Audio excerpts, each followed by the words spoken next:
बिस्मिल्लाहिर्रहमानिर्रहीम। अस्सलाम वालेकुम प्यारे बच्चों, कैसे हैं आप सब।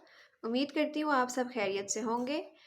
तो आज हमारा बायोकेमिस्ट्री का सेकंड लेक्चर है जिसमें हम डिस्कस करेंगे कार्बोहाइड्रेट्स को कि कार्बोहाइड्रेट्स हमें कहाँ से उनका सोर्स क्या है, उनके बेनिफिट्स क्या हैं, उनकी नेमिंग क्या है, इसके अलावा उसके बारे में उनकी क्लासिफिकेशन क्या है। ये सब चीज़ें हम आज डिस्कस करेंगे आज के लेक्चर में। तो आप वीडियो को पूरा देखिएगा ताकि आप लोगों के जो कॉन्सेप्ट्स हैं वो क्लियर हो जाएं। ठीक हो गया। ओके, सबसे पहले हमारे पास आ जाता है कार्बोहाइड्रेट्स। अब इंट्रोडक्शन जब मैंने आपको दिया था तो मैंने आपको कुछ चीज़ें बताई थी। अगर आपने वो वीडियो नहीं देखी तो आप जाके देख लें, तो ये कार्बोहाइड्रेट्स आपको ठीक से समझ आ जाए। ठीक है, जब मैंने इनका इंट्रोडक्शन दिया था। ओके, सबसे पहली चीज़ हमारे पास आ जाती है उसकी नेमिंग। अब हम कार्बोहाइड्रेट्स को कार्बोहाइड्रेट्स क्यों कहते हैं। आपको पता है कि कार्बो का वर्ड जो है इट स्टैंड्स फॉर कार्बन, और हाइड्रेट्स में उसके आ जाते हैं हाइड्रोजन एंड ऑक्सीजन। ठीक हो गया। तो इसी वजह से इनको कार्बोहाइड्रेट्स कहा जाता है। इसके अलावा इनका जो जनरल फार्मूला होता है, अगर मैं यहाँ पे आपको एक इसकी एग्जांपल दूँ, अगर मैं यहाँ पे आपको इसकी एक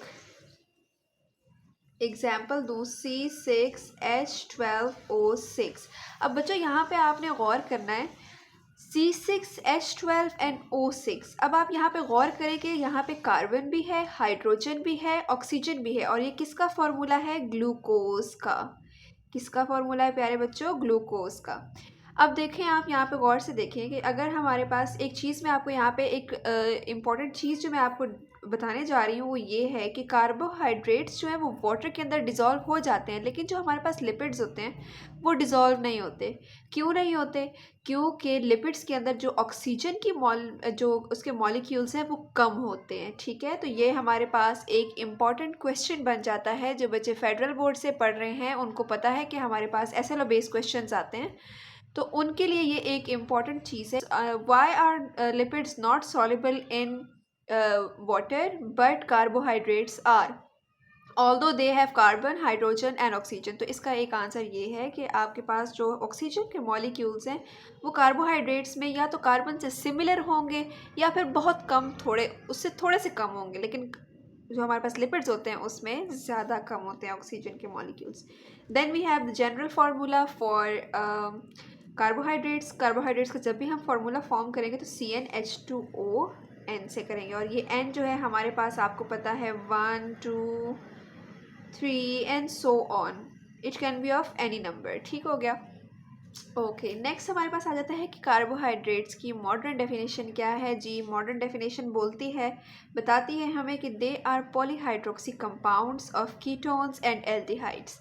अब प्यारे बच्चों, आप लोगों को पता है कीटोन्स और एल्डिहाइड्स क्या होते हैं। आप लोगों ने अगर फंक्शनल ग्रुप्स पढ़े हुए हैं, और अगर आपको नहीं पता फंक्शनल ग्रुप्स के बारे में, तो मैं एक कंप्लीट लेक्चर रिकॉर्ड कर चुकी हूँ जो कि मैं पोस्ट कर चुकी हूँ। ठीक है, तो आप जाके मेरे चैनल में देखें। और अगर आपको कीटोन और एल्डिहाइड की समझ नहीं है, फंक्शनल ग्रुप्स की समझ नहीं है, तो आप वो समझ लें ताकि आपको मज़ीद आसानी हो जाए। तो कीटोन्स में आपको मैंने बताया था कि कीटोन्स में हमारे पास 3 कार्बन्स की चेन जितनी मर्जी हो। कार्बन इज, आपको पता है कार्बन बहुत लॉन्ग चेन्स बनाता है। ठीक है, तो उसके बाद हमारे पास जो सेकंड कार्बन होता है, this is first carbon, this is second carbon, this is third carbon.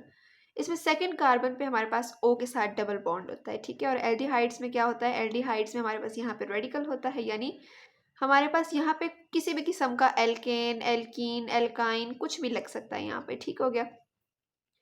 अब क्या होता है कि इसका जो कार्बन है वो एक तरफ से हाइड्रोजन के साथ अटैच्ड है, और एक तरफ से मतलब दूसरा जो इसने डबल बॉन्ड बनाया है वो है ऑक्सीजन के साथ। ठीक है। ओके, देन वी हैव कि हमारे पास सोर्सेज क्या क्या होते हैं। सोर्सेज आपको पता है कार्बोहाइड्रेट्स, कोई भी स्वीट चीज़ जो आप खाते हैं उसके अंदर प्रेजेंट होता है। ठीक हो गया। आप कहेंगे कॉर्न तो स्वीट नहीं होता, लेकिन वो प्यारे बच्चों वो बनाया तो प्लांट नहीं है ना। और आप लोगों को पता है कि प्लांट्स जो भी चीज़ बनाते हैं, जो भी वो फोटोसिंथेसिस के बाद वो फूड प्रिपेयर करते हैं, इट कंटेन्स ग्लूकोज। ठीक है, ग्लूकोज होता है उसमें, स्टार्च होता है उसमें, सेलुलोज होता है। तो ये सब चीज़ें क्या हैं, ये बेसिकली हमारे पास कार्बोहाइड्रेट्स ही हैं।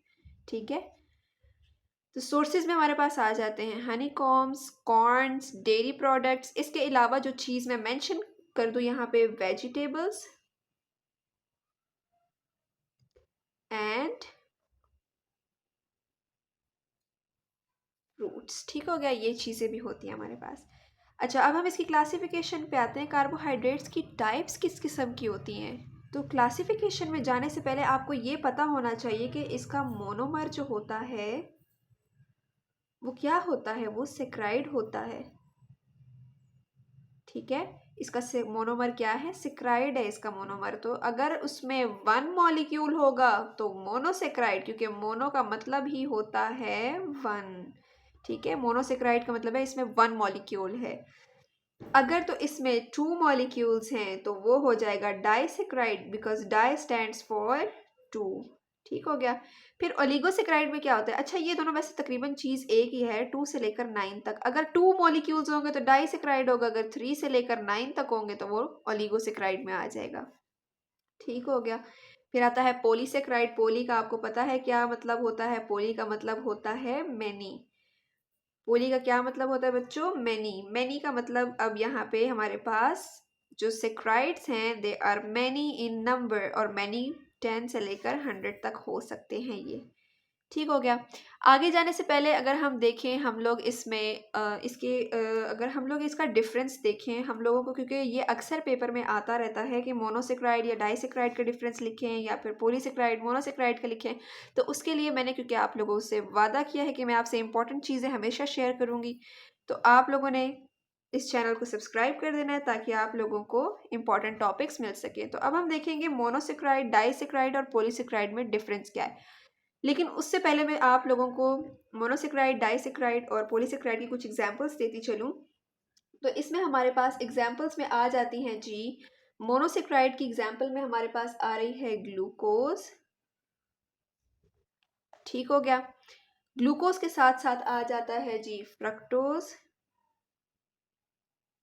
राइबोज। ठीक है। इसके अलावा और मज़ीद एग्जांपल्स है, जैसे गैलेक्टोज और ग्लाइसरल्डिहाइड हो गया। ठीक है, अब देखिए यहाँ पे एल्डिहाइड का नाम आ रहा है ना। ठीक है। इसके अलावा डाइसेक्राइड में आ जाते हैं, या ओलिगोसेक्राइड जिनको कहा जाता है, सुक्रोज, माल्टोज और लैक्टोज। ठीक हो गया बच्चों। फिर उसके बाद आता है हमारे पास पॉलीसेक्राइड। अब पॉलीसेक्राइड में हमारे पास आते हैं स्टार्च, ग्लाइकोजन, इसके अलावा सेलुलोज।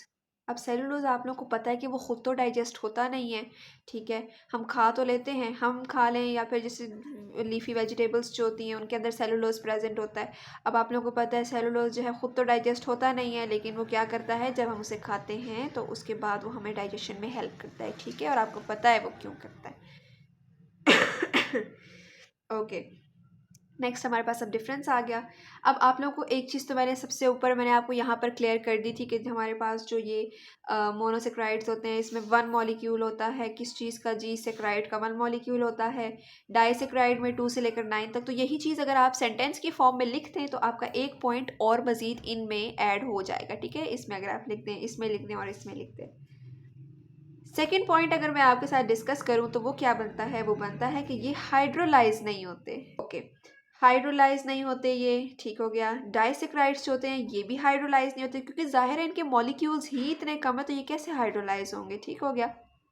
अब ये जो है पॉलीसेक्राइड, क्योंकि इनके मॉलिक्यूल में नंबर ऑफ मॉलिक्यूल्स ज़्यादा हैं तो ये हाइड्रोलाइज हो जाएंगे।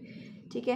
This is miscible in water. ये वाटर में सॉल्युबल होते हैं। ठीक है, ये वाटर के अंदर डिज़ोल्व हो जाते हैं। क्यों? क्योंकि इतने टाइनी मॉलिक्यूल्स होते हैं इसके, तो ये खुद ब खुद डिज़ोल्व हो जाते हैं। ठीक है, ये भी डिज़ोल्व हो जाते हैं डाइसेक्राइड, क्योंकि इसके मॉलिक्यूल्स भी कम है। ये इनसॉल्युबल होते हैं। ठीक है, और हम इन दोनों को अपनी नेकेड आई से नहीं देख सकते। ये बहुत पाउडर्ड फॉर्म में होते हैं, बट दीज आर जब हम इसको डिसॉल्व करते हैं ना तो इसके पार्टिकल्स पानी के अंदर हमारे पास विजिबल होते हैं। फिर आता है हमारे पास इनका टेस्ट कैसा होता है जी। ये तो स्वीट इन टेस्ट है, ये भी स्वीट इन टेस्ट है, लेकिन ये टेस्टलेस है। ठीक है, इनका कोई टेस्ट नहीं होता। ओके, फिर आता है हमारे पास ये रिड्यूसिंग शुगर्स हैं। इनमें से कुछ मॉलिक्यूल्स जो हैं वो रिड्यूसिंग शुगर्स हैं। अब कुछ से क्या मुराद है कि जो 2, 3, 4 इस तरह से जो है, जो कम क्वांटिटीज़ वाले हैं वो रिड्यूसिंग होंगे, जो दूसरे ज़्यादा वाले होंगे जैसे 9 हो गया या 8 हो गया वो नॉन रिड्यूसिंग होंगे। ठीक है, इसमें से तो सारे ही भाई नॉन रिड्यूसिंग है। ठीक है। एंड पे हम लिखते हैं कि जी इनकी एग्जाम्पल्स क्या क्या हैं। ग्लूकोज गैलेक्टोज मैं भी आपको ऊपर बता चुकी हूँ इनकी एग्जाम्पल्स। ग्लूकोज गैलेक्टोज हो गया, और डाइसेक्राइड में सुक्रोज मल्टोज हो गया, और यहाँ पर पॉलीसेक्राइड में स्टार्च और सेलुलोज हो गया। ठीक हो गया जी। अब क्या होता है, अब हम इनका फंक्शन देख लेते हैं। ठीक है। और आप लोगों को ये चीज़ तो देख ही ली होगी आप लोगों ने कि यहाँ पे भी ओ एस ई यानी ओज ओज, ठीक है, ये सारी चीज़ें क्यों आ रही हैं। इसमें भी देखो सेलुलोज में भी ओज आ रहा है, तो ओ एक्स जो है, ओ एस ई सफिक्स जो है वो क्या चीज़ रिप्रेजेंट कर रहा है, वो कार्बोहाइड्रेट्स को रिप्रेजेंट कर रहा है। ठीक हो गया जी। तो बच्चों अब हम देखते हैं इसका फंक्शन क्या क्या है। फंक्शन तो भाई कार्बोहाइड्रेट्स के बहुत ज़्यादा फंक्शंस हैं, लेकिन जो मेजर फंक्शंस है वो ये हैं कि सबसे पहले तो ये लीड करता है जी किसको, प्रोटीन्स को। प्रोटीन्स को ये लीड करता है कि वो प्रोटीन्स, आपको पता है हमारे जब कई कुछ कट वगैरह लग जाए, कुछ हो जाए, तो प्रोटीन हमें हेल्प करता है ना उसको रिपेयर करने में, उसको मेंटेन करने में। इसके अलावा बिल्डिंग में कैसे, बिल्डिंग आप लोगों को पता है कि आप लोगों के जो नेल्स होते हैं, आपके बाल होते हैं, या फिर जो जानवरों के सींग होते हैं, ठीक है, जिनको हॉर्न्स कहा जाता है, ये सब चीज़ें किससे बनती हैं, ये सब प्रोटीन से ही तो बनती हैं। ठीक है। तो ये इसमें हमें हेल्प करता है, यानी ये कार्बोहाइड्रेट्स जो हैं ये प्रोटीन्स को हेल्प आउट करते हैं कि जी आप अपना काम ठीक से करें। ठीक हो गया। फिर आता है हमारे पास कि ये helps to metabolize lipids properly. ये क्या कर रहा है कि helps to metabolize lipids properly, यानी जो लिपिड्स होते हैं हमारे, आपको पता है कि लिपिड्स प्रॉपरली मेटाबोलाइज यानी ब्रेक डाउन नहीं होते। क्यों? क्योंकि ये कॉम्प्लेक्स मॉलिक्यूल्स होते हैं, चेन्स बहुत लॉन्ग होती हैं, तो ये उनको भी मेटाबोलाइज करने में हेल्प करता है। ठीक है। Important for regulation of nerve tissues. इसके अलावा कार्बोहाइड्रेट्स जो है वो, कुछ टाइप्स के जो कार्बोहाइड्रेट्स होते हैं जो हमारे इंटेस्टाइन्स के अंदर जो बैक्टीरिया प्रेजेंट है उसमें भी हमें हेल्प करता है, कि उनकी ग्रोथ में हेल्प करता है हमें। ठीक हो गया। तो ये चीज़ें थी हमारे पास आज के लेक्चर में। इंशाल्लाह नेक्स्ट लेक्चर जो होगा वो हम लोग डिस्कस करेंगे कि कार्बोहाइड्रेट्स की न्यूट्रिशनल इंपॉर्टेंस क्या है। ठीक है। और इसका अगर हम इसको ना खाएं टाइम से प्रॉपरली, मतलब प्रॉपर डाइट ना लें इसकी, तो इससे क्या क्या डिजीजेस कॉज हो सकते हैं। अच्छी लगी है तो इसको लाइक कर दें और चैनल को सब्सक्राइब कर दें, ताकि आप लोगों को मज़ीद अच्छे वीडियोस देख सकें।